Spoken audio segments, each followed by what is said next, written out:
Moi! Ja nyt mä opetan sulle, mitä maantieto on niin kuin itsessään, koska se on tosi ajankohtainen aihe, kun on kaikkia uutisia siitä, niin kuin eri paikoista totta kai. Ja, niin, eli mä oon tehnyt tämmöisen slideshown, joka opettaa sulle askel askeleelta, että mitä maantieto on ja mikä se on niin tärkeää nykyään. Ja mä en opeta niin kaikkea, mitä maantiedosta löytyy niin koskaan. Eli tässä on vain niin pieniä osia siitä, ja, niin, koska se on aika iso aihe, kuulepa.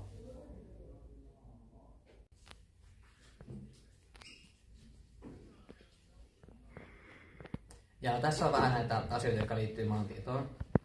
Mä en yhäkään niin kerro kaikesta, mutta tähän voi sitten pysäyttää videon ja googlettaa vaikka, jos mietittää.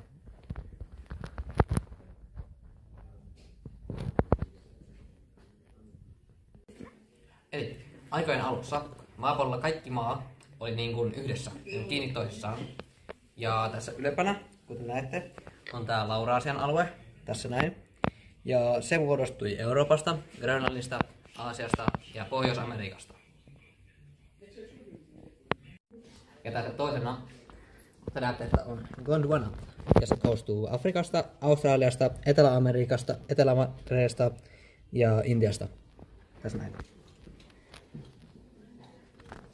Ja myöskin tutkijoiden mukaan maapallo tulee hitaasti menemään taas yhteen kokoon. Kuten tässä alempana näette Amasia.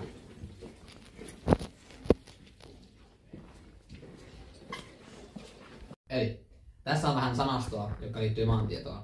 Eli ensinnäkin tässä on maapallolla 7 maanosaa, jotka on Aasia, Eurooppa, Etelä-Manner, Afrikka, Pohjois- ja Etelä-Amerikka sekä Australia ja Oseania. Ja maapallolla on yhteensä 193 yhdistyneiden kansakuntien, eli YK:n jäsentä. Niitä mä en nyt luettele, koska siinä menisi yli 2 minuuttia, jos puhuu nopeasti. Monista maista on myös ollut erimielisyyksiä, jotka johtaa sotiin. Esim. Tällä hetkellä on Ukrainan sota ja Gazan sota. Ja myös läänit on alueita, jotka on maan sisällä. Esimerkiksi Suomessa on Lappi ja USAssa on kaikki ne kunnat, esimerkiksi niin kuin Florida. Ja tässä on muita tietoja maantiedosta. Eli maantieto on erittäin ajankohtaista, kuten sanoin aiemmin. Ja maapallo koostuu 7 mannerlaatasta. Mä voin näyttää tässä. Ja ne on tässä näin. Ne on siis 7 päämannerlaattaa. Nämä muut on pieniä. Mutta niin. Ja niiden liikkuminen aiheuttaa tulivuorenpurkauksia, maanjäristyksiä ja tsunameja.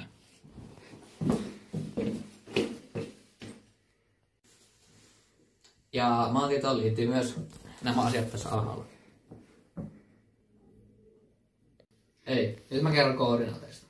Koordinaatit on numerojärjestelmä, joka kertoo, missä päin tiettyä aluetta sä oot. Ja ihmiset käyttää koordinaatteja yleensä pelkästään niin kuin maapallosta. Koordinaattien nollapiste on UK, eli Yhdistyneen kuningaskunnan Greenwichissä. Rovaniemen koordinaatit ovat 66, 30 pohjoiseen ja 25,44 itään. Eli 66,3 pohjoista ja 25,44 itästä leveyttä. Ja maapallo on myös jaettu pallonpuoliskoihin, kuten tässä näet. Se riippuu ilmansuunnasta, eli siis ne on jaettu tälleen niin kuin ristikkojärjestelmään.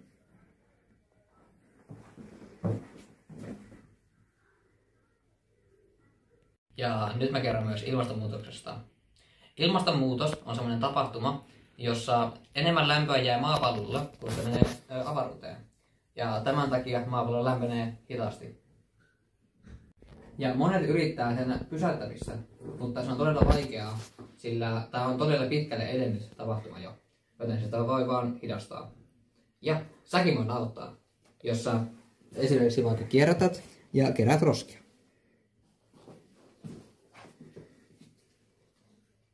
GeoGuessr ja OpenGuessr. Ne on videopelejä, joissa sut heitään jonnekin päin ympäri maapalloa ja sun pitää arvata kartan avulla, missä olet. Molempia peleistä voi pelata Googlen hakusanalla, mutta ne voi myös ladata appiksi. OpenGuessr on täysin ilmainen, mutta jos haluat pelata GeoGuessriin, sun pitää kirjautua sinne ja koko versio on maksullinen. OpenQuestionissa on kyllä vähän bugeja, mutta sitä voi pelata hyvin kavereiden kanssa, joten se on mun mielestä parempi näistä kahdesta sovelluksesta. Maantieto-opiskelu. Maantieto opetetaan koulussa, ja se on mun mielestä tosi hyvä asia, koska se on erittäin tärkeä taito osata maantietoa. Ja uutiset tuntuu tärkeämmiltä, jos ne on jossain paikassa, jonka sä tunnet. Ja koska mä en ole maailman paras maantiedon opettaja, niin tässä sä näet pari YouTube-kanavaa, jolta voit katsoa tietoa.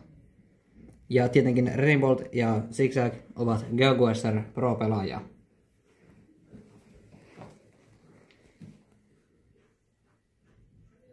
Kiitos, että katsoit tämän opettavaisen video minulta. Tässä on lähteet ja olen erittäin kiitollinen, että katsoit tähän asti. Jos katsoit tämän videon YouTubessa, kommentoi peruna.